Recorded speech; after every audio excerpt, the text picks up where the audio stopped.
Bonjour à tous et bienvenue sur World Adventure TV, la télé qui parle de vos vacances partout dans le monde. Et tout d'abord, un point sur la grève SNCF qui paralyse les flux touristiques en ces périodes de ponts et de vacances. Dans un second temps, la compagnie de bus touristiques parisiens se développe, l'une des nouvelles concurrentes City Sightseeing. Le tourisme est ensuite une mode qui change, et cette année, c'est la Nouvelle-Calédonie qui est mise à l'honneur. La Norvège est également une destination de choix, des paysages à couper le souffle et bien plus. Enfin, nous partirons à la découverte du pays des pharaons, d'Anubis et de Numérobis. Votre émission préférée commence tout de suite. Bon voyage à tous.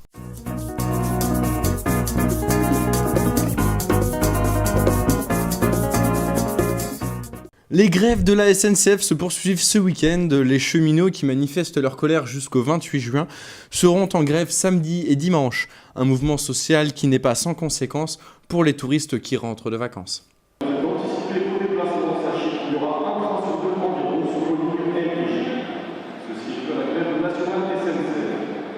Ces messages sonores ou écrits, vous y êtes maintenant habitués. Les cheminots ont entamé ce week-end leur 6e épisode de grève, paralysant le trafic. Des voyageurs parfois contraints d'attendre plusieurs heures pour leur train. Mais ce week-end, les usagers de la SNCF ont été informés des trains qui circulaient, alors sur les quais, peu de personnes patientent pour leur arrivée en gare. L'image frappante de la gare de Paris-Saint-Lazare quasiment vide, malgré son statut de gare la plus fréquentée de France. Les voyageurs sont désormais mieux avertis, évitant ainsi des attentes prolongées dans les stations. Alors Florent, justement, la SNCF a-t-elle prévu de rembourser les usagers des chemins de fer ? Eh bien oui Émeric, justement la SNCF a annoncé des mesures de remboursement dans un contexte de ras-le-bol, on le rappelle, de ses usagers.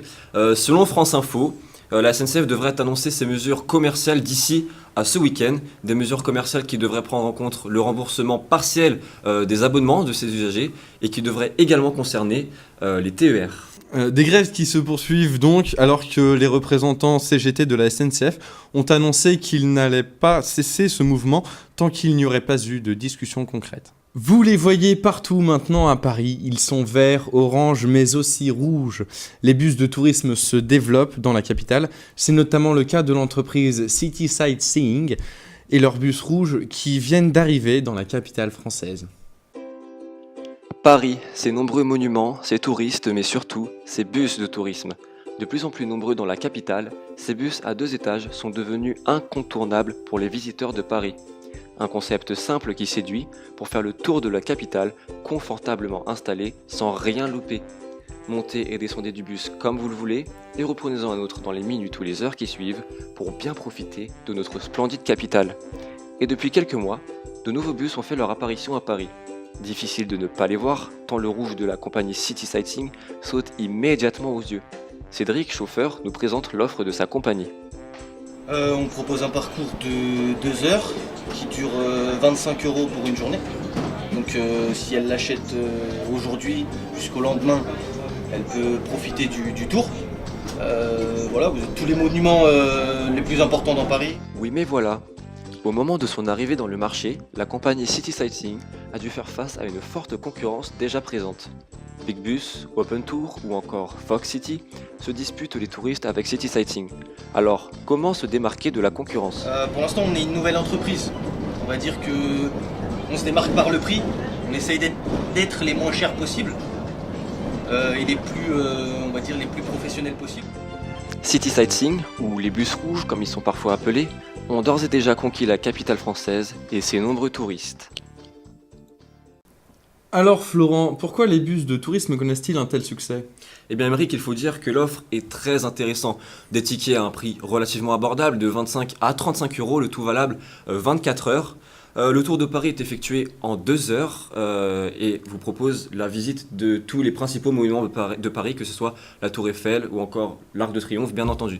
Vous pouvez également monter et descendre du bus quand vous le souhaitez, et ce de 9 h à 19 h. Un sentiment de liberté donc fortement apprécié par les touristes. En effet, vous pouvez autant profiter de la capitale en bus qu'à pied. La Nouvelle-Calédonie est un territoire qui attire de plus en plus de touristes année après année. Une destination de choix. Un reportage signé Émeric Mema. La perle du tourisme de cet archipel, c'est l'île aux Pins. Elle est aussi connue sous le nom de l'île la plus proche du paradis, un surnom que lui donnent les Chinois. L'île propose plusieurs séjours selon votre budget, mais un masque suffit à faire de la plongée. En kayak, vous irez d'îlot en îlot à la découverte d'un environnement riche et préservé, terrestre et sous-marin. La rencontre sauvage d'espèces exotiques devient alors votre quotidien. Ce fut également un lieu historique, car cette île était autrefois un bagne qui avait accueilli les résistants de la commune en 1860. Une île paradisiaque, vos plus belles vacances à l'île aux Pins. Alors Emeric, vous vous êtes rendu en Nouvelle-Calédonie pour nous. Qu'est-ce que vous pouvez conseiller à nos téléspectateurs ? La Nouvelle-Calédonie est un endroit sublime et chacune de vos balades restera inoubliable. Je vous conseille également de faire le tour des plages accompagné d'un masque et d'un tuba, car la faune et la flore sous-marine font partie intégrante de la richesse de ce territoire. Emeric, avez-vous pris des précautions avant de partir ? Aucun vaccin n'est à prévoir et vous y vivez plus sereinement qu'à Paris. La sécurité de l'île est optimale, vous n'avez rien à craindre. Eh bien, merci beaucoup Emeric pour ces conseils avisés, super. Et puis si le soleil ne vous attire pas, pourquoi ne pas se laisser tenter par une destination nordique et plus originale ? La Scandinavie nous offre des paysages fabuleux, et c'est notamment le cas de la Norvège. Les fjords qui dominent les paysages sont à couper le souffle. Profitez de ces images proposées par World Adventure.